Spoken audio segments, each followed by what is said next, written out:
रघुनाथ दास गोस्वामी जब ब्रज आए थे, उनको पता चला कि महाप्रभु तो चले गए हैं, अब उनका जीना बेकार है। उन्होंने सोचा एक ही तरीका है, गोवर्धन के ऊपर जाओ, वहां से छलांग मारो, ब्रज में शरीर छोड़ेंगे। गिरिराज जी के ऊपर जा रहे थे, उन्होंने कहा, महाप्रभु ने मना किया पहली बात तो गिरिराज जी के ऊपर चढ़ने से। दूसरी बात यह है, अभी कहां से जाने वाले आप ही है जिन्होंने प्रत्यक्ष दर्शन किया महाप्रभु की अंत लीलाओं का। ये कौन करेगा इसकी व्याख्या, कौन उसका गुणगान करेगा? हमारे संप्रदाय में जो आने वाले भक्तों को ये अनमोल धन कैसे प्राप्त होगा? आप ऐसा ना करें। रूप गोस्वामी सनातन गोस्वामी का आदेश मिल गया, उन्हें कहा ठीक है, दिग्गज वैष्णवों का, वरिष्ठ वैष्णवों का आदेश है तो मैं जीवित रहता हूं।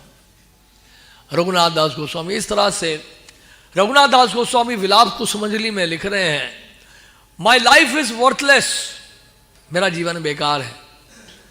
और वो बोलते हैं Radha Rani service is the highest attainment, किसी जीव के लिए सर्वोच्च सिद्धि क्या है कि राधा रानी की सेवा प्राप्त हो।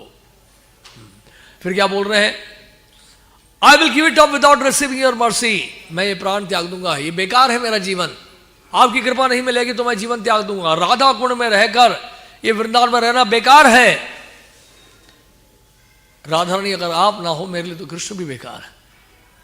ये तो बहुत ऊंची बात बोली रघुनाथ दास गोस्वामी, हम नकल नहीं कर सकते हैं। बिना राधा रानी के हमें आपसे क्या मतलब है? तो आप राधा रानी से बोल रहे हैं कि आप मेरे ऊपर कृपा करें, please be merciful to me.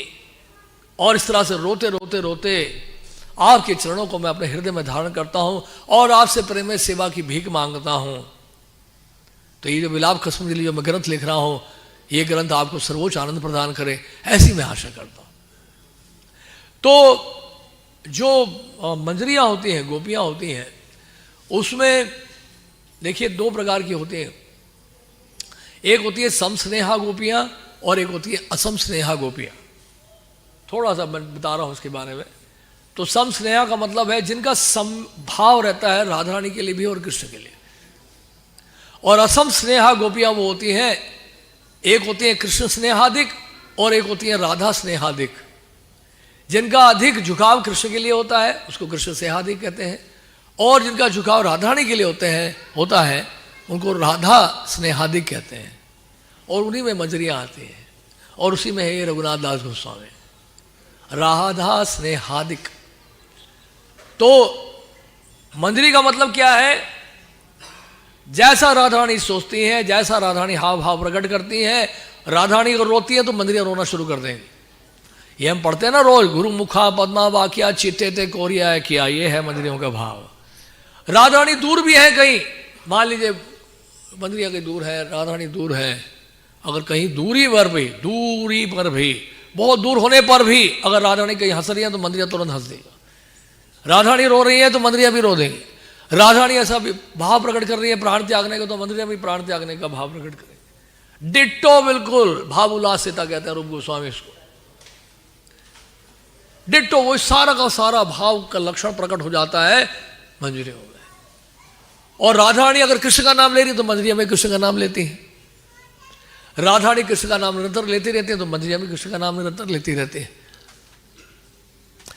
और वो देखती है कि राधा रानी किससे प्रसन्न होती है।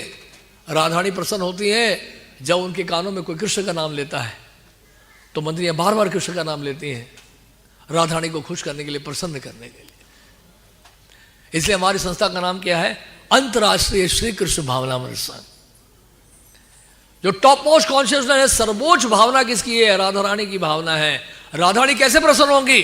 अगर हम कृष्ण का नाम लेंगे। प्रबोधानंद सरस्वती ठाकुर लिख रहे हैं, वो जो ग्रंथ है ना राधा रास सुधानिधि में, लिख रहे हैं कि कृष्ण जो है प्रसन्न होते हैं राधा रानी का नाम लेके, बार बार राधा रानी का नाम लेते हैं। और राधा रानी कैसे प्रसन्न होती हैं? कृष्ण का नाम लेके बार बार। हम जैसे साधुओं का क्या करना है? दोनों का नाम लेना है। हरे कृष्णा कृष्णा कृष्णा हरे हरे, हरे राम राम राम हरे हरे। इस तरह से हमसे राधा रानी भी प्रसन्न होंगी, कृष्ण भी प्रसन्न।